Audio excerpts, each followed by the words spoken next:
Doctor صاحب ہمارے ہاں سوات میں ہم نے ایک واقعہ دیکھا کہ کس طرح ہماری دیکھتی آنکھوں کے سامنے 1-1.5 گھنٹہ تک وہ لوگ پھنسے رہے اور ایک ایک کر کے ہاتھ سے نکلتے رہے، امداد کو ترستے رہے، ڈھونڈتے رہے، ریسکیو ان کی اس طرح مدد نہ کر سکا۔ 2 لوگ خیر سامنے بھی آئے، ایک ہلال احمد تھا جو خود سے اپنی کشتی لے کے آیا، ایک ریسکیو والا بھی تھا جس نے مردان والوں کو بچایا۔ ڈاکٹر صاحب ایک ویڈیو سامنے آئی ہے ویتنام سے، ایک بچہ پھنس جاتا ہے سیلاب میں، میرے خیال ہمارے پروڈیوسر صاحب چلا بھی رہے ہوں گے اس وقت، اسکرین پر لوگ دیکھ بھی رہے ہوں گے، تو ایک کسان ہے جس کے پاس ایک ڈرون ہے کوئی زرعی مقاصد کے لیے، کوئی بیج وغیرہ ہے جو بھی اس سے کام لیتا ہوگا، تو بھر وقت اس کی حاضر جوابی سے یہ ہوا کہ اس نے ڈرون کے ساتھ کوئی چیز باندھی اور باندھ کے اس بچے تک پہنچا دی، بچے نے بیلٹ باندھا تو ڈرون لے کے اس کو آ گیا۔ ڈاکٹر صاحب اور بھی ایسی کئی ویڈیوز چائنا سے سامنے آئی ہیں کہ ریموٹ کنٹرول کشتی ہے، آپ جتنے بھی تیز سیلاب ہے اس میں بھیجتے ہیں اس تک پہنچ جاتی، اور بھی کئی ایسے طریقے ہیں۔ تو ڈاکٹر صاحب یعنی یہ واقعات کیا جدید ٹولز جو ہیں اب ہمارے ریسکیو کو، ہماری حکومتوں کو اپنانے نہیں چاہیے کہ دوبارہ اس طرح کے واقعات نہ ہوں؟ یہ تو پہلے جو ہم بات کر رہے تھے اس سوات والے واقعے کے پر کہ ذمہ داری حکومت کی ہے، تو اب ان ساری چیزوں کو دیکھ کر تو اور زیادہ اس کو یہ ذمہ داری حکومت پر ہی عائد ہوتی ہے۔ ظاہر ہے یہ سارے ٹولز حاصل کرنا یہ عوام کی تو پہنچ سے باہر ہے، حکومت یہ ٹولز حاصل کر سکتی ہے، اور ظاہر ہے کہ عوام کی زندگی اگر عزیز ہو تو پھر بڑی بڑی تنخواہوں کے بجائے اور بڑی بڑی مراعات جو ہیں وہ بڑے لوگوں کو دینے کے بجائے عوام کو سہولتوں کے لیے چھوٹی چھوٹی چیزیں، چند لاکھ کی چیز ہوگی، اگر دیکھیں اگر کوئی ریموٹ کنٹرول کشتی ہے تو چند لاکھ کی ہوگی، کوئی بہت بڑی مہنگی چیز نہیں ہوگی۔ اور اسی طرح سے اس طرح کے ڈرون جو ہیں تو یہ اگر اس طرح جہاں بھی اس طرح کے علاقے ہیں وہاں پہ اگر انتظامیہ کو دے دیے جائیں اور اس علاقے کی انتظامیہ کے پاس ریلیف والوں کے پاس ہوٹل والوں کے اور ان کو دے دیے جائیں تو بہت ساری زندگیاں بچائی جا سکتی ہیں۔ لیکن یہ پریفرنس اور پریورٹی کی بات ہے، اگر یہ ترجیحات میں شامل ہے تو حکومت کو بہرحال یہ کام کرنا چاہیے۔ لیکن ہم نے تو نہیں دیکھا جتنی حکومتیں آئی ہیں آج تک کسی نے عوام کے لیے یہ کیا ہو، اور عوامی سہولیات یا عوام کی زندگی بچانا اور عوام کی زندگی حکومتوں کی ترجیحات میں شامل ہو۔ کہتے سب ہیں کہ ہم تو عوام کے لیے کر رہے ہوتے ہیں، لیکن حکومت ایک جائے، دوسری جائے، تیسری جائے، چاہے کوئی آیا کوئی نہیں آیا، ایک پارٹی کی حکومت رہی ہے، دوسری پارٹی کی، عوام کے لیے کسی نے آج تک ایسا نہیں کیا کہ عوام کہیں کہ جناب عوام کو ترجیح بنا کے کام کیا ہو۔ ڈاکٹر صاحب ایک اور بات بڑی اس وقت کی جاتی رہی، یعنی ہمارے ہاں الفاظ کے ساتھ بھی کیسے کھیلا جاتا ہے، ان کا یعنی تقدس بھی کس طرح پامال کیا جاتا ہے۔ ہمارے ہاں ڈاکٹر صاحب ہوتا یہ ہے کہ مثلا سوات کے واقعہ میں یہ ہوا کہ وہ لوگ جو تھے بیچارے ہمارے آنکھوں کے سامنے دیکھتے، ویڈیو بن گئی اور زیادہ ہمیں اذیت اور تکلیف ہوئی، وہ تو اب چلے گئے نا، یعنی جانیں چلی گئی ان کی۔ اب کہا جا رہی ہے کہ ریسکیو کا عمل جاری ہے، ہم سمجھتے ہیں ریسکیو لاشیں ڈھونڈنے کا نام ہے، حالانکہ ریسکیو تو زندگیاں بچانے کا نام ہوتا ہے۔ تو بس یہ ہمارے ہاں ریسکیو جو ہے وہ لاشیں ڈھونڈنے کو ریسکیو، وہ کیا ریسکیو کر رہے ہیں آپ، وہ تو بچے ہی نہیں اس قابل۔ ڈاکٹر صاحب ایک بہت اچھی خبر ہے جی، پاکستانی ایک کمپنی ہے، فلسطین کا درد تو ڈاکٹر صاحب ہم دیکھتے ہی ہیں، خاص طور پر جس طرح بچے بیچارے اس بارود میں بیچارے، ان کے اسپتالوں پر بھی حملے، ان کے اسکولوں پر بھی حملے، کسی کا بازو اڑ گیا، کسی کی ٹانگ اڑ گئی، جنہوں نے بھی دیکھا ہی کچھ نہیں، وہ بیچارے کھلونوں کے ٹانگیں توڑنی تھی اپنی توڑوا کے بیٹھ جاتے ہیں۔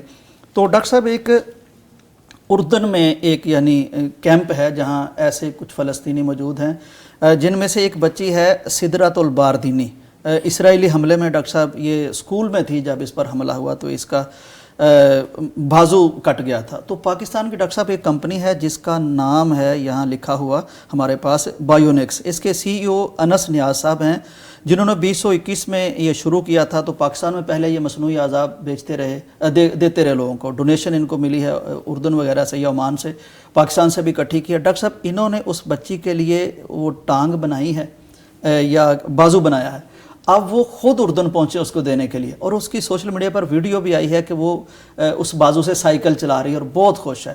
اس طرح ایک اور فلسطینی بچی کے لیے بھی یہ کام کر رہے ہیں۔ تو ڈاکٹر صاحب پاکستان سے ان بچوں کے لیے تحفہ جانا یعنی بڑی اچھی بات، بہت اچھا ہے، بڑی خبر ہے، اور اللہ تعالیٰ ان کو جنہوں نے یہ کیا ہے قبول فرمائے۔ لیکن مسئلہ پتہ کیا ہے، وہاں ایک بچے کا تو مسئلہ نہیں، یعنی آپ بات کر رہے تھے تو میرا دل اندر سے رو رہا تھا کہ ہم کیسے لوگ ہیں کہ اس میں سے خوشی ڈھونڈ لیتے ہیں کہ یہ اتنی سی خوشی ہے، حالانکہ ان کے وہ لاکھوں بچے اور لاکھوں لوگ جو ہیں۔ ڈاکٹر صاحب یعنی آپ بالکل درست فرما رہے ہیں، اصل بات ان کی ٹانگ یا بازو کٹنے کے بعد مصنوعی دینا نہیں، اصلی بچانا ہے، بچانا ہے۔ ہم نہیں کر سکے، لیکن بہرحال انہوں نے جتنا کیا جو ان کے بس میں اور جو ان بساط کے میں بس میں تھا، اللہ تعالیٰ ان کی طرف سے قبول فرمائے. بہت بڑی بات ہے، بہت بڑی نیکی ہے. تو ظاہر ہے یہ بھی اپنے ہر مسلمان کا دل جو ہے وہ فلسطینیوں کے ساتھ دھڑکتا ہے. تو انہوں نے بھی اپنی جتنی ان کی بساط تھی انہوں نے کیا ہوگا، اور مزید بھی کر رہے ہوں گے. یہ ایک دو کے لیے تو خبریں آئی ہوں گی نا، بالکل تو اور بھی یہ کام کر رہے ہوں گے. اور بھی دیگر یعنی صرف پاکستان کی کوئی ایک کمپنی نہیں کام کر رہی، اور دیگر لوگ بھی کام کر رہے ہوں گے. تو جتنے بھی لوگ کام کر رہے ہیں اللہ تعالیٰ سب کو جزائے خیر دے، اور جنہوں نے نہیں کیا ان کو اللہ ہدایت دے، اور وہ اب بھی کوئی ایسا کام کر جائیں جو شاید ہم قیامت کی اور آخرت کی جواب دہی سے بچ جائیں. بالکل صحیح.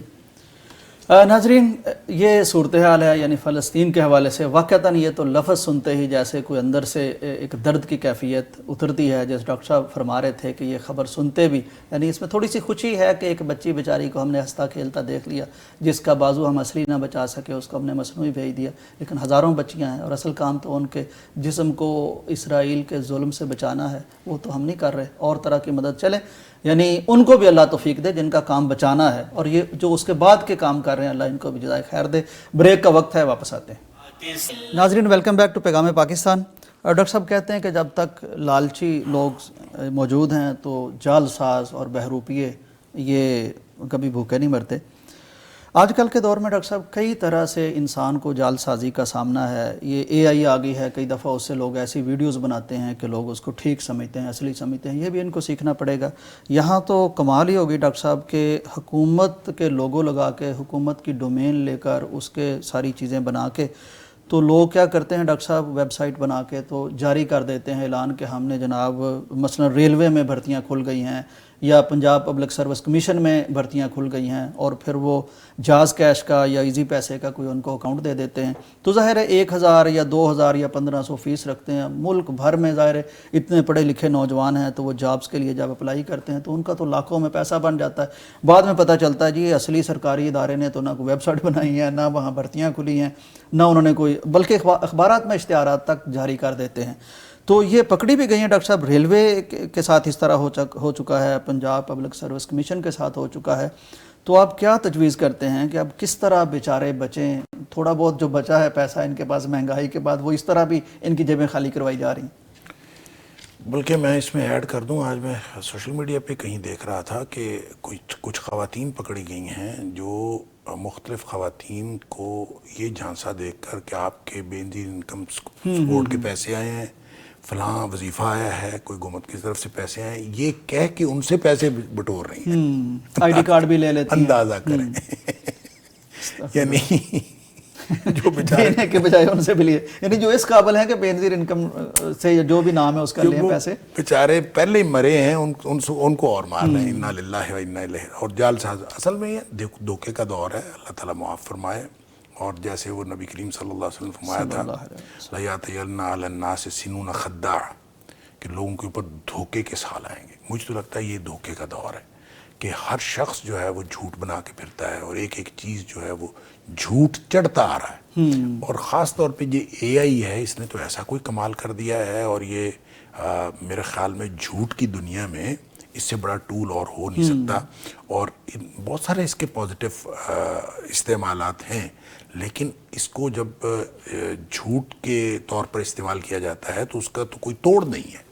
اور یہ آہستہ آہستہ یہ بڑھتا جائے گا. دیکھیں عین ممکن ہے یہ کہ آپ کی آواز ہو، آپ کی تصویر ہو، اور آپ سے بات کہلوائی جا رہی ہو، لیکن وہ بات آپ نے نہیں کہی اور وہ ویڈیو بن گئی ہے. اور یہ بن سکتی ہے. اور لوگ کہتے ہیں یہ میں نے ویڈیو دیکھی ہے، میں نے خود دیکھا ہے. میں نے خود دیکھا ہے، ویڈیو دیکھا، آواز بھی اس کی تھی اور وہ بول رہا تھا. اب ویڈیو سے بڑا ثبوت اور کیا ہو سکتا ہے؟ اور ویڈیو ہی غلط ہے، اور یہ وہ بن جاتی ہے، فیک بن جاتی ہے. اور یہ اندازہ کریں اس دھوکے کے دور میں جو بچنا ہے وہ صرف ایمان بچا سکتا ہے.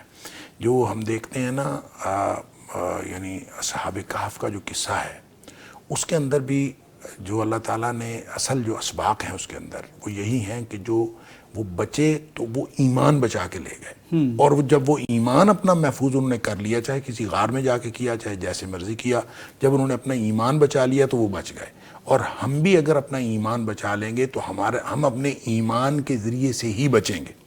ہم البتہ غار میں تو نہیں جا سکتے، اب یہ کوئی، لیکن اویئرنیس پیدا کرنی چاہیے. نہیں، میں صرف اویئرنیس نہیں ہے، میں کہتا ہوں ایمان کی کمیونٹی ڈیولپ کرنی چاہیے. تعلق کسی کے ساتھ ایمان کی بنیاد پر رکھنا چاہیے.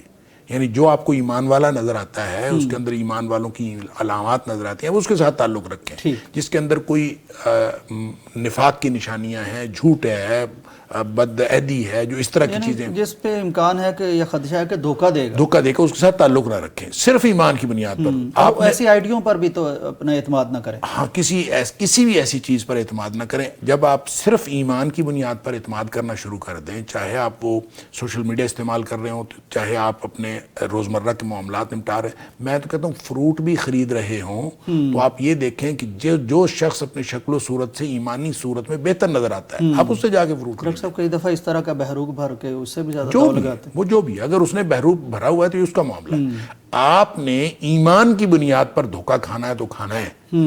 آپ نے اس بنیاد پر تو نہ دھوکہ کھائے نا, پہلے نظر آ رہا ہے کہ دھوکہ ہو سکتا ہے تو اس کی بنیاد پر تو نہ جائے. بالکل صحیح. لہذا جب آپ اس طرح سے تعلقات بنائیں گے, رشتے اس بنیاد پر کریں کہ وہ ایمان ہے, آپس میں تعلقات اس بنیاد پر بنائیں, دوستیاں اس بنیاد پر بنائیں, جب یہ آپ اس بنیاد پر کریں ایمان گے, والی کمیونٹی ڈیولپ, ایمان والی جو کمیونٹی ڈیولپ ہوگی, یہی وہ جدید دنیا کا غار ہوگا جو آپ کو مختلف بڑے بڑے فتنوں سے بچا لے. بالکل صحیح, بالکل صحیح.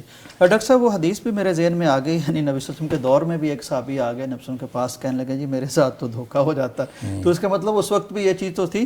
تو نبی صلی اللہ علیہ وسلم نے انہیں کہا کہ آپ نے نا جب بھی کوئی سودا خریدو کو کرو تو آپ نے کہہ دینا لا خلابہ, میرے ساتھ دھوکہ نہیں کرو.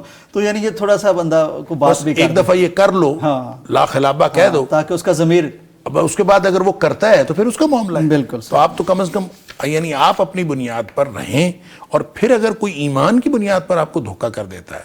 دیکھیں میں جب بات کر رہے تھے آپ, تو مجھے یاد آیا ایک واقعہ. یہاں کسی کی گاڑی چوری ہوگی کچھ سال پہلے کی بات.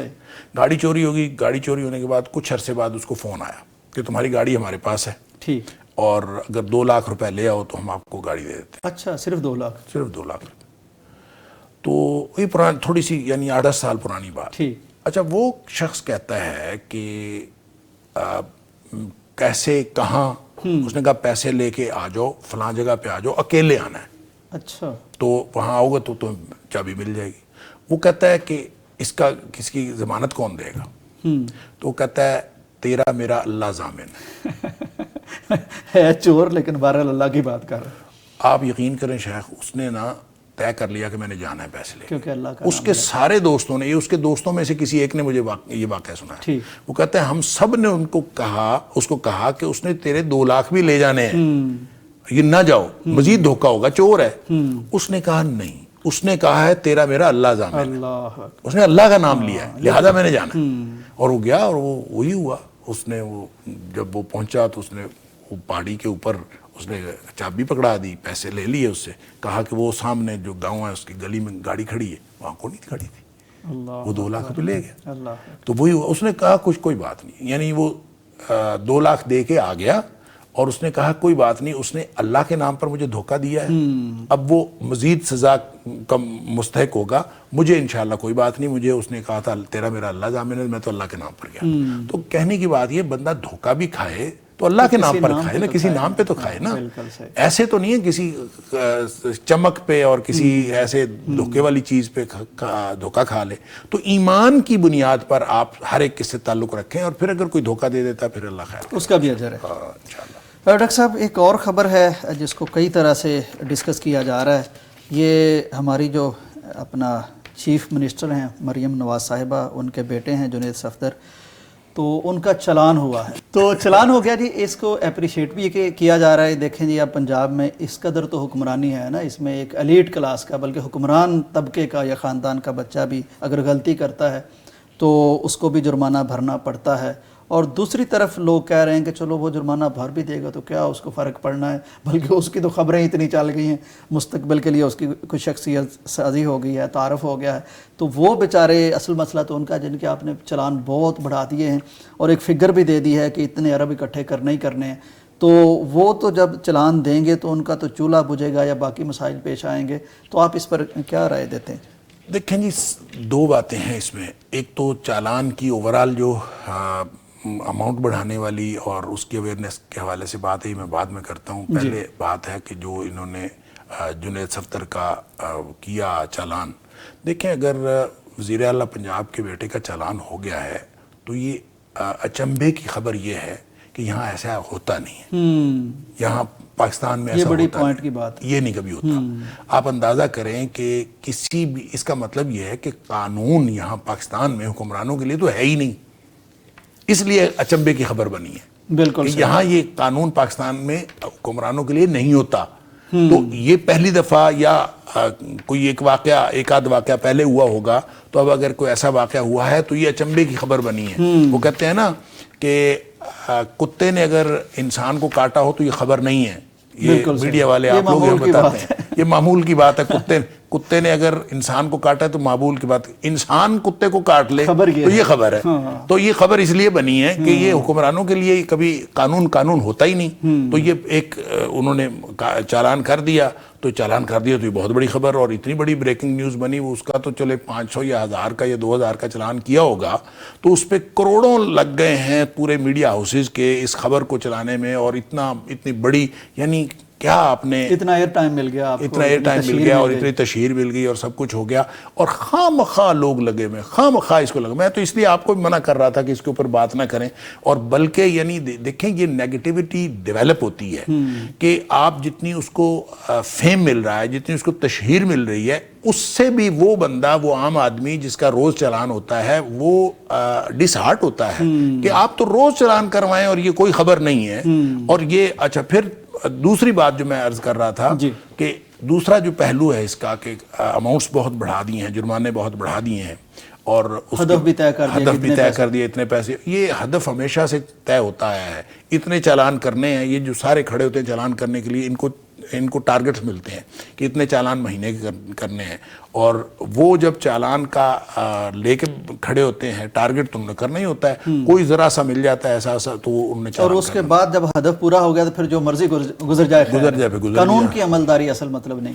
اچھا، اس لیے یہ جو ٹارگٹ دینا ہے یہ تو بالکل فضول سی بات ہے۔ اصل بات یہ ہے کہ پہلے آپ لوگوں کو شعور دیں۔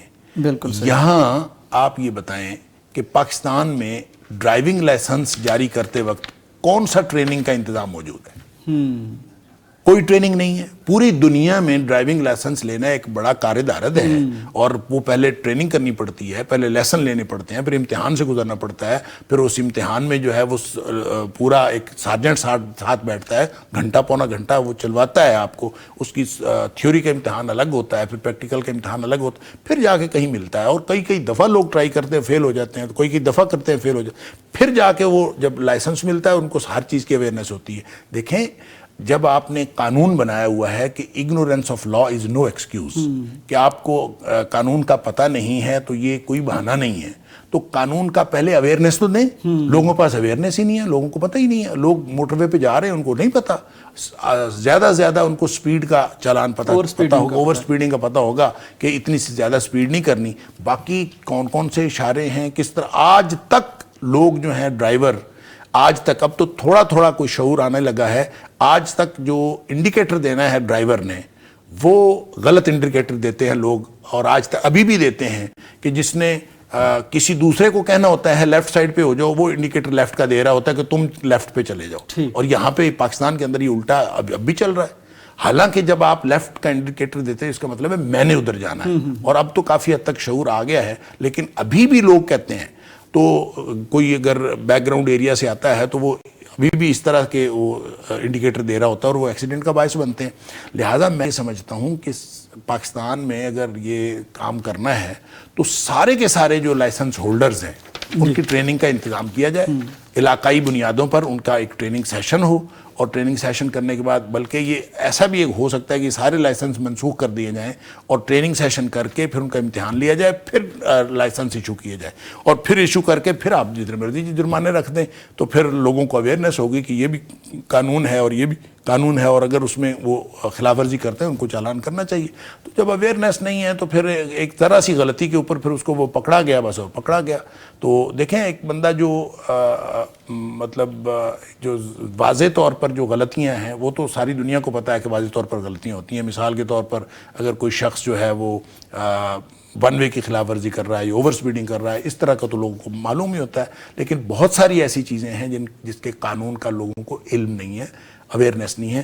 اویئرنیس دینی چاہیے, اور اویئرنیس کا طریقہ یہ ہے کہ لائسنس بناتے وقت, لائسنس ایشو کرتے وقت جو ہے آپ ان کی اویئرنیس کا بندوبست کریں, کیونکہ بعد میں تو کوئی نہیں دیکھتا. آپ ٹی وی پہ اشتہارات دیتے ہیں, ادھر ادھر کرتے ہیں, لوگ جو ہے وہ اگرچہ قانون جب قانون کا شکنجہ سخت ہوتا ہے تو لوگ کافی محتاط ہو جاتے ہیں, لیکن میرے خیال میں اویئرنیس جو ہے وہ زیادہ ضروری ہے, اس کے بعد آپ قانون کا شکنجہ بھی جکڑیں. ڈاکٹر صاحب یعنی آپ نے درست فرمایا کہ جب مل جاتا ہے ان کو ڈرائیونگ لائسنس تو اس کے بعد کوئی نہیں پوچھتا.